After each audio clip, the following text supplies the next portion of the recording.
Hola, buenas tardes o buenos días, no sé el momento en que podrán ver ustedes esta sesión. En primer lugar, quiero agradecer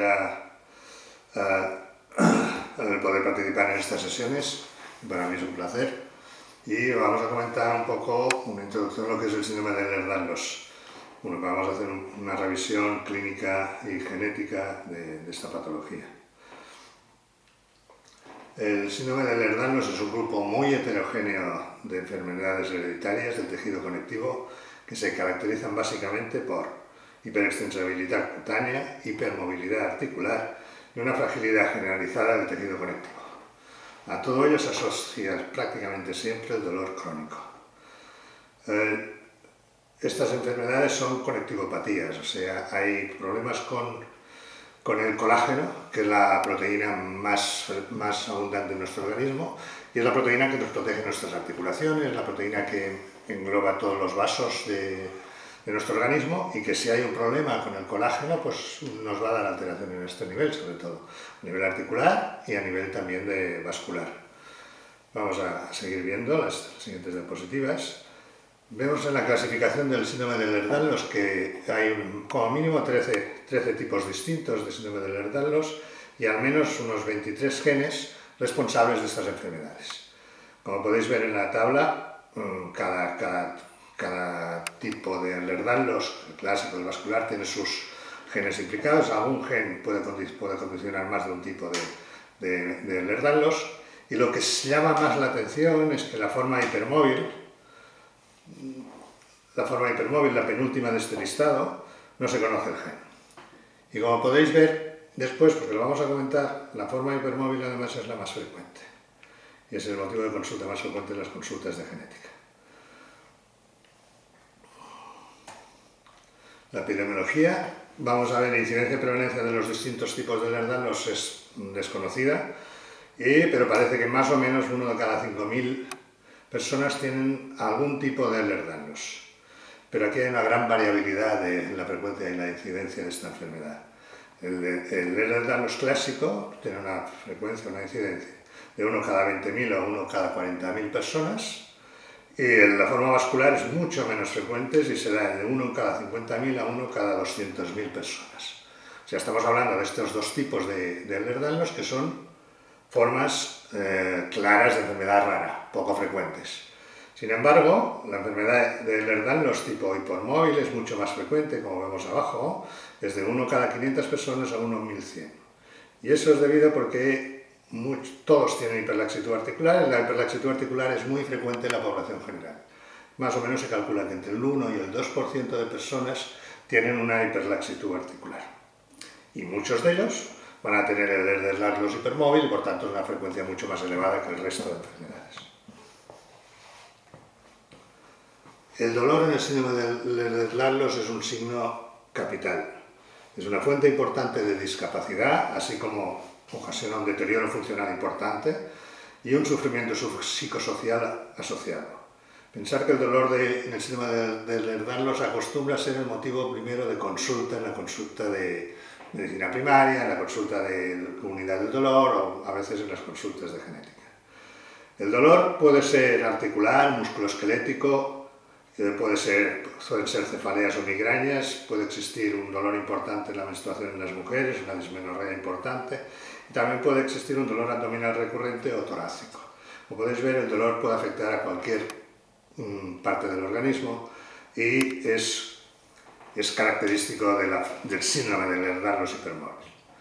El dolor, repito, es un dolor crónico que no mejora con el reposo habitualmente. Te dicen que pasa muy mal durante todo el día, con mucho dolor, se van a la cama con dolor y se despiertan con el mismo dolor. Y tiene poca respuesta al tratamiento farmacológico. Es verdad, se conoce que el mejor tratamiento para el Ehlers-Danlos es el ejercicio físico, sobre todo en agua. Estos pacientes, luego veremos que habitualmente son mucho más frecuentes en mujeres, van asociados a ansiedad y depresión. Tiempo atrás se pensaba que la ansiedad y la depresión era secundaria al dolor, a la importante discapacidad, al deterioro funcional, al sufrimiento psicosocial. Y ahora se sabe que la depresión y la ansiedad forman parte del complejo clínico de estos pacientes. Todo esto nos hace pensar la forma de este dolor tan preeminente, nos hace pensar en la fibromialgia y también en el síndrome de fatiga crónica. Antes he dicho que uno de los motivos principales de primera visita, de consulta, es el dolor, igual que la fibromialgia. La fibromialgia tiene muchos puntos en común con el síndrome de Ehlers-Danlos hipermóvil y, por tanto, forma parte un poco del complejo este. Se calcula, está descrito, que el 30% de pacientes con fibromialgia pueden padecer un síndrome de Ehlers-Danlos. Las manifestaciones dermatológicas más clásicas son la piel suave, tienen un tacto muy especial, un tacto aterciopelado, piel fina y transparente, se ven los vasos, la circulación vascular a través de la piel. Es una piel hiperextensible, como podéis ver en las diapositivas de la derecha superior, y presentan mucha fragilidad cutánea. La fragilidad cutánea básicamente se manifiesta en que son muy frecuentes los hematomas. A medida que solo con apoyar los brazos en la mesa durante la consulta ya muchas veces se levantan y ya tienen una marca en el brazo por el contacto y por el trauma, mínimo trauma de la mesa. Pueden existir problemas de cicatrización, que es una cicatrización más lenta, más pesada, y las cicatrices que forman pueden ser normales, pero muchas veces son cicatrices atróficas, en piel de fumar, y a veces cicatrices hipertróficas de estas importantes con un gran crecimiento sobrecutáneo. Y también son características las pápulas piezogénicas. Las pápulas piezogénicas son estos abultamientos que se ven en la diapo inferior, que es pequeños bultos debido a la rotura de la fascia que envuelve el músculo y las articulaciones, y a partir de ahí pasan los tejidos y se muestran estas pequeñas bultomas que existen en los laterales de los pies, tanto interno como externo. Acostumbran a ser bilaterales. Vamos a comentar un poco la similitud entre lo que es el virus de Ehlers-Danlos hiperlaxo versus la hiperlaxitud articular, la hiperlaxitud benigna articular. Es un síndrome de hipermovilidad articular y el dolor que ocasiona habitualmente tiene que ser un dolor que dure más de 3 meses y que afecte a 4 o más articulaciones. Esta sería una condición del síndrome de hiperlaxitud y del Ehlers-Danlos. Antes ya he comentado que hasta el 2% de la población general son compatibles con el diagnóstico de hiperlaxitud articular. ¿Qué pasa? Que se calcula que un 10% de estos pacientes tiene una afectación sistémica, que luego veremos a qué sistemas puede afectar, prácticamente a todo el organismo. Puede existir una afectación sistémica, entonces estos síndromes de hiperlaxitud articular pasarían a ser síndromes de Ehlers-Danlos hiperlaxo. Sintomatología principal de estos dos cuadros, el dolor. Y la particularidad, como he dicho antes, donde estaba el listado de genes implicados, es que el estudio genético siempre es negativo. Muchas veces lo hacemos porque nos interesa descartar otros tipos de Ehlers-Danlos asociados. Lo importante para la hiperlaxitud articular, que es lo que cataloga la hiperlaxitud como tal, son los criterios de Beighton. Los criterios de Beighton son 5 criterios. El primero es la posibilidad de que apoyado encima de la mesa el dedo meñique pase más de 90 grados, como pueden ver en la diapositiva de izquierda a la izquierda arriba. El segundo es la capacidad que tienen de tocarse con el primer dedo el antebrazo, de forma que pone de manifiesto una absoluta hiperlaxitud de la articulación.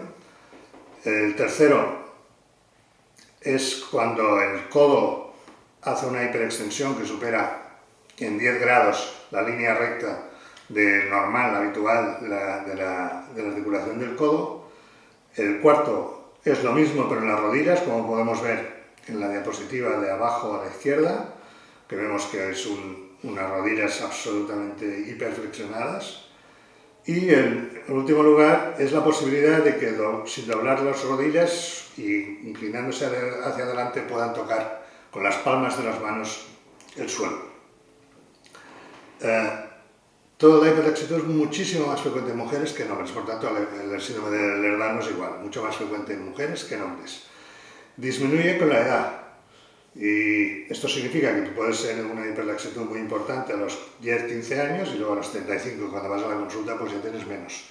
De todas formas, Si en el momento de la exploración la paciente o el paciente te dice que cuando tenía 15 años lo hacía, hay que ir sumando. ¿Cuándo son positivos estos estudios? En adultos cuando tienen más de 5 puntos y positivos en niños cuando tienen más de 6 puntos. Se catalogan en las extremidades, cada extremidad es un punto, o sea, el criterio número 1, el criterio 2, el criterio 3 y el criterio 4 es un punto por extremidad, que serían 8, y la posibilidad de tocar con las palmas en las manos en el suelo sería el noveno punto. Y valorar sobre todo que si no lo hacen pero lo hacían en su momento, se considera positivo. Antes he dicho que puede afectar a cualquier parte del organismo, y así es. Aquí veis en esta diapositiva que puede afectar desde a nivel oftalmológico, a nivel facial, puede afectar a nivel pulmonar, cardíaco, digestivo, abdominal. Puede haber afectación de prácticamente todos, a nivel cutáneo ya lo hemos comentado, a nivel de articulaciones también, puede existir contracturas, puede haber luxaciones, puede haber problemas de este tipo, y puede existir también a nivel muscular una intolerancia al ejercicio. Esto también puede ser. En los casos de Ehlers-Danlos es muy importante la afectación, puede ser importante la afectación cardíaca, que se puede dar como afectación de un prolapso de la mitral o una dilatación de la raíz aórtica. En principio, cuando sospechas esto hay que valorar todos estos posibles síntomas y ir valorando cuántos síntomas se dan para poder incluirlos dentro de lo que es el síndrome de Ehlers-Danlos, o bien que los pacientes se queden con el diagnóstico previo de hiperlaxitud articular, pero no síndrome de Ehlers-Danlos. Habitualmente se cumplen muchísimos de los criterios estos que he comentado, por tanto no es tan difícil desde el punto de vista clínico orientarlo hacia un síndrome de Ehlers-Danlos hiperlaxo.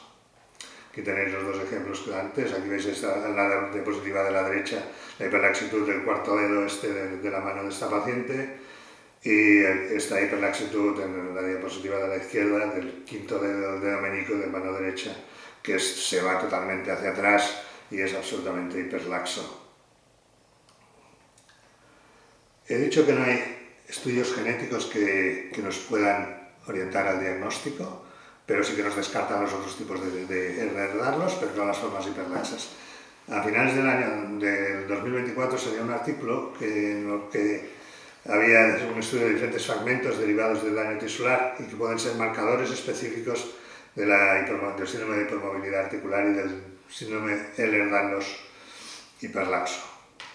El marcador específico se estudiaba con Western blot, es la fibronectina. En la diapositiva de la izquierda y de las superiores podéis ver la fibronectina, que tiene el mismo marcador de 52 kilodaltons, tanto en el Ehlers-Danlos hiperlaxo como en el síndrome de hiperlaxitud articular, y en el de la derecha igual, repetidos también, lo mismo en otros pacientes también tienen el mismo marcador de 52 kilodaltons.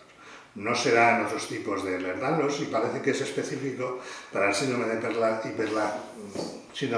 Ehlers-Danlos hiperlaxo y por la hiperlaxitud articular.